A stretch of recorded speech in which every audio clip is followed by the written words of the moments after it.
This is Jason Cade at the University of Georgia School of Law, and I have with me Professor Jennifer Chacón from UCLA Law School, and before that you were at UC Irvine Law School? Mm-hmm. Okay. Professor Chacón was here giving a talk on her paper, Citizenship Matters, Conceptualizing Belonging in an Era of Fragile Inclusions. So, you want to start by talking about what this project is? Sure. I want to start by acknowledging my co-authors, Susan Bibler-Coutinho, who's at UCI in the School of Criminology, Law, and Society, and Samir Asher, who is now the Vice Dean for Experiential Education at UCLA School of Law, and Stephen Lee, who is at the UCI School of Law. And we've worked with a team of amazing graduate students, two of whom are credited on this particular paper, Edelina Burciaga and Alma Nidia Garza. And the paper is part of a broader project that was funded initially by a small grant from Russell Sage, and then for the last 3 years by a larger grant from the National Science Foundation. So I want to acknowledge the role that the funders have played in letting us do this research. And the idea of the paper was really one that sprung up at a time when we thought there might be comprehensive immigration reform, and when that seemed no longer likely, at a time when President Obama was undertaking some pretty large-scale executive actions to try to protect certain long-time residents who lack legal immigration status from deportation. So first, the Deferred Action for Childhood Arrival Program, DACA, in 2012, and then the announced Deferred Action for Parents of Citizens and Lawful Permanent Residents, or DAPA, which was, as I said, announced in 2014, but never actually went into effect because it was enjoined by Judge Hainan in Federal District Court in Texas. That injunction was upheld by the Fifth Circuit, and then ultimately the Supreme Court split 4-4. So that program, which we might have studied, never went into effect. And so we wound up doing these interviews with organizations in Southern California, Orange County, and LA County, who serve immigrants and who work in immigrant organizing. And we interviewed these orgs and some of the people who are their clients and constituents to try to get a sense of how they were managing their resources, coping, and strategizing in this period of legal uncertainty. We had initially conceived of it as a study of a program rollout, but it became a study in how organizations and individuals deal with these periods of massive legal uncertainty. So we interviewed people from basically January of 2014 through February of 2018, getting a pretty interesting slice of time in the immigration world. Yeah, so that was a period where there was a pretty big change. Yeah, so there were several shifts. I think the first was the sort of initial optimism of DACA and the sort of, I think in some ways, unmitigated success of that program, it giving way to the frustration with the failures of the administration, largely because of court action, to implement the DAPA program. So there was a period of kind of frustration, a feeling that some people were being left out, and they were, of any opportunities to normalize their status. And then, of course, the national election kind of ramping up in 2015 and 2016, and ultimately culminating with the election of President Donald Trump, who had a very different vision of immigration enforcement than his predecessor and then his opponent, Hillary Clinton. And how did the communities that you were working in over the course of the study react, if at all, to that, the sort of that changing of the guard from the Obama administration, which, although heavy on enforcement, with especially with certain populations, also was making these efforts to try to mitigate the failure of Congress to pass comprehensive immigration reform. So the change from that context to this very enforcement-oriented administration that we have now. So there definitely was a sense in the community that something had changed. And I don't think it was because they were feeling unduly optimistic in the late Obama era. There was obviously a lot of ongoing enforcement. There were concerns about family separation even then and family detention. Mm-hmm. So some of the realities that we're looking at now were happening to a lesser extent under Obama. But what was different, particularly in late-term Obama, is the Obama administration, I think, had internalized a lot of the lessons that they'd learned from the early period of the Obama presidency about what really doesn't work in enforcement and what does more harm than good. And so programs like Deferred Action and the administration's efforts to create enforcement priorities were really a reaction to earlier failures and an expression of a sense that there are limited resources for immigration enforcement, and it makes sense in that context to prioritize and to, in doing so, actually send signals to people about their relative security within the enforcement regime. And so I think there was a sense in the late Obama era for many people that they weren't necessarily fearful of deportation. They were certainly cognizant of the many ways in which they were disadvantaged by their lack of legal status, but there was some sense that they weren't going to be unjustly targeted. There might be some random targeting, but there wouldn't be broad and unjust targeting of their communities. And then there was some hope that there would be immigration reform, I think.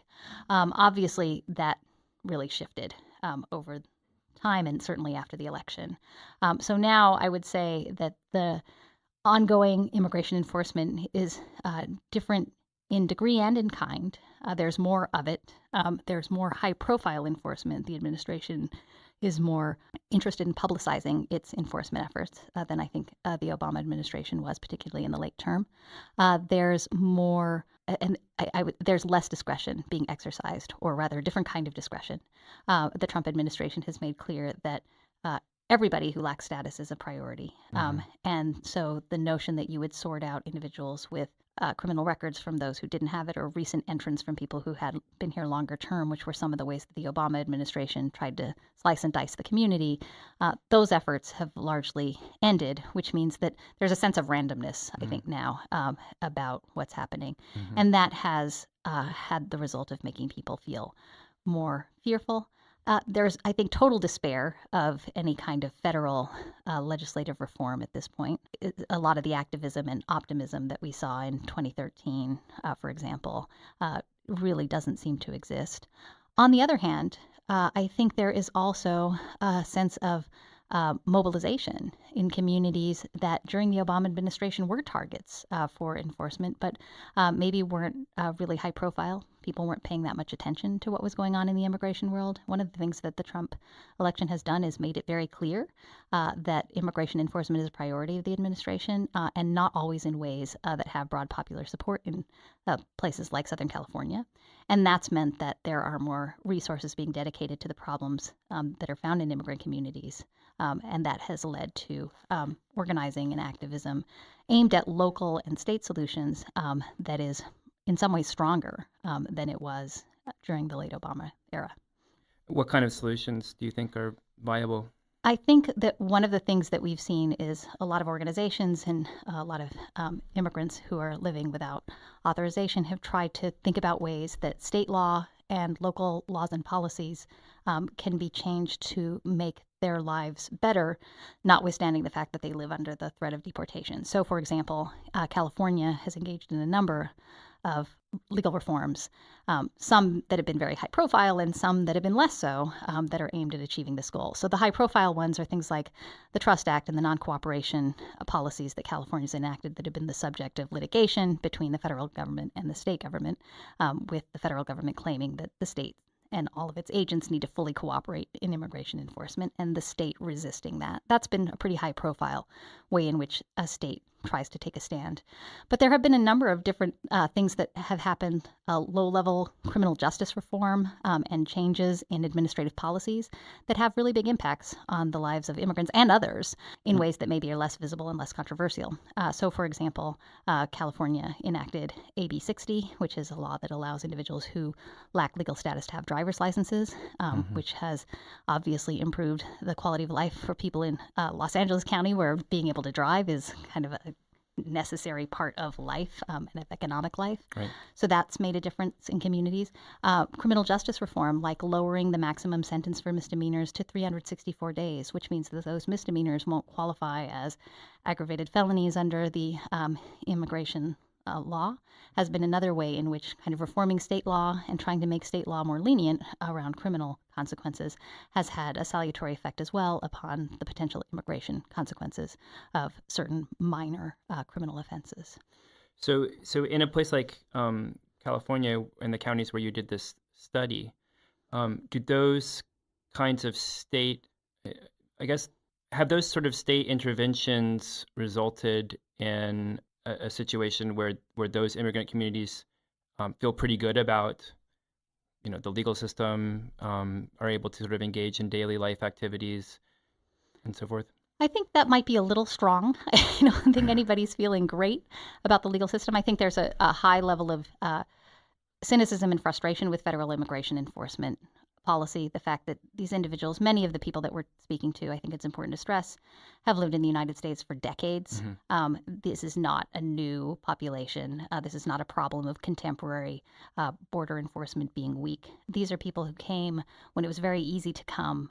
And when there was very little enforcement in the interior, and have stayed and have worked and raised families.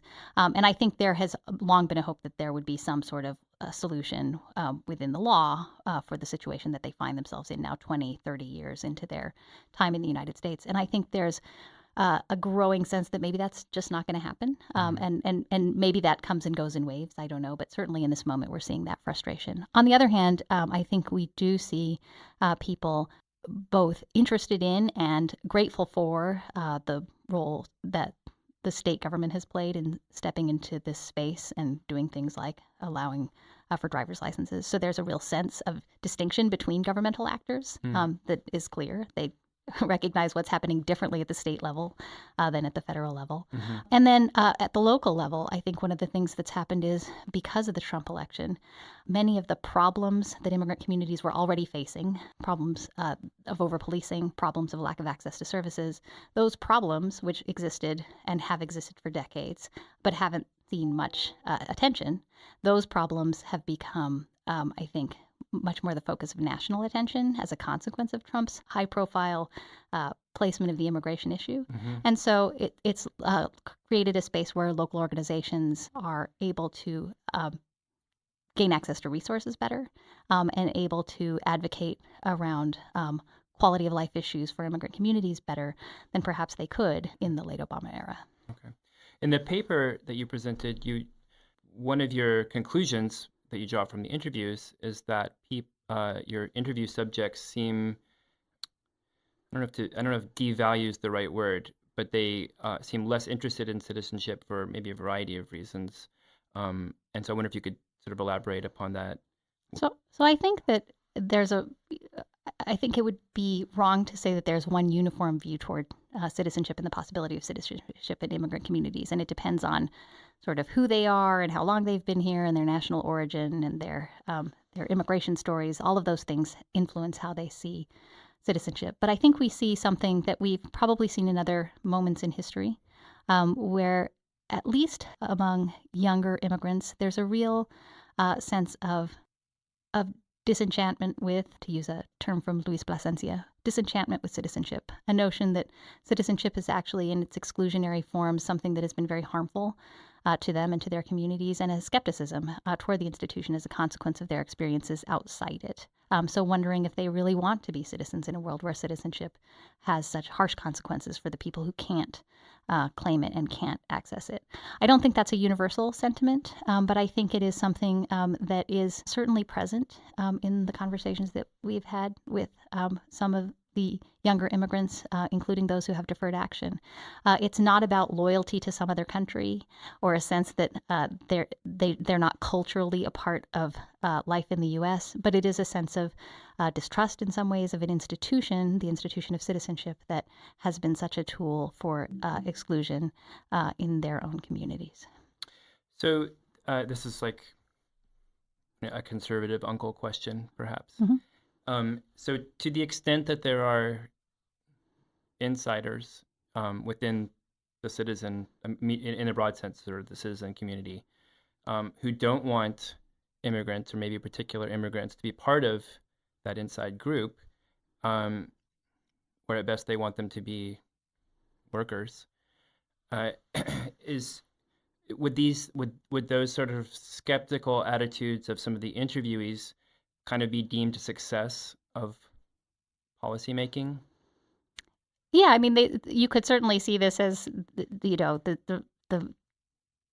the culmination of policies of exclusion, and the result being that people don't feel like they belong, right? And I think that's certainly, you could see that as successful policy. I think the problem with that view is that it's short-sighted.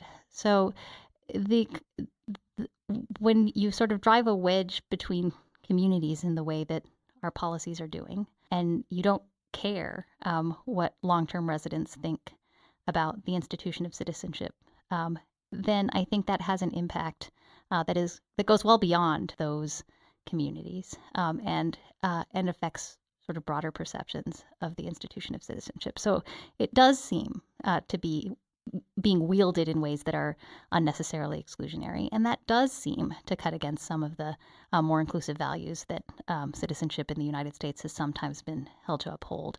So I think it's worth thinking about whether there are costs, even if, as a policy matter, it signals that perhaps the message is being communicated of non-belonging, and that message is one that some people wanted to communicate. Yeah. Anything else that you want to talk about from the paper? I think I wanted to just, I guess I would close by saying it's amazing to see. I think when we think about the immigration discussion, there's so much that focuses on who's crossing at this moment, and recent entrants and concerns about sort of the momentary flow tends to influence the way that we think about all of immigration policy. All right. And I think what we need to recognize is that who's crossing in the moment has changed and continues to change over time, that the picture looks very different now when it's increasingly individuals crossing from Central America, and in much, much smaller numbers than was the case in the 1990s, when it was large numbers of people crossing from Mexico, largely in response to economic concerns. We're looking at two really different migrant flows, one much smaller and much and well explained by conditions in the home countries that we might deem as asylum worthy. And so I think it's important to sort of look at those flows and think about how to address them without letting that conversation make us lose sight of the fact that we have also a long time stable population here that was part of an earlier flow that we're not going to solve now by solving flows, and that we should think about sort of what the right policy solutions for that group of people is in ways that aren't influenced by whatever short-term considerations or whatever short-term demographics or short-term problems in other countries are driving the immediate flow. Those two problems are not necessarily the same problem. We talk about it as if it's the same thing. And I think talking to people as part of this project has really helped to remind me daily about the extent to which we are talking about people who have lived and worked among us for so long that we need to think about that piece of the puzzle in a unique way. So in other words, in addition to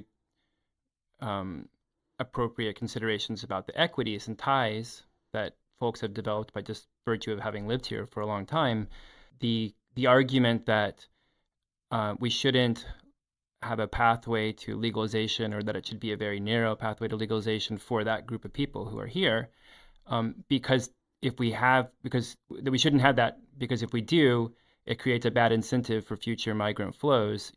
Part of what your point is, I think, is that that's not necessarily true, because migrants migrate for all kinds of diverse reasons. Yeah, I think that's right. So I don't think that the way we solve the problem of the problems of the 1990s, which effectively is what we're solving through immigration policy that's geared at this population, I don't think the way we answer that question really has much bearing at all on migration decisions that'll be undertaken over the next 10 or 15 years. And I think there will be lots of other forces that shape migration flows. And I think we should think about the ways that U.S. decision-making about interventions and the kinds of interventions that it engages in places like Central America or places like Afghanistan and Iraq generate migrant flows, and think about how we do that better when we're trying to think about problems of migration flow. I don't think when we think about the stable population that's been here for a long period of time, we should be thinking about that as a way to shape future migration flows. I just don't think that it plays enough of a role in the choices that future migrants will make for us to be weighing it in that way. Professor Chacón, thank you so much for your visit. It's great talking with you. Thank you.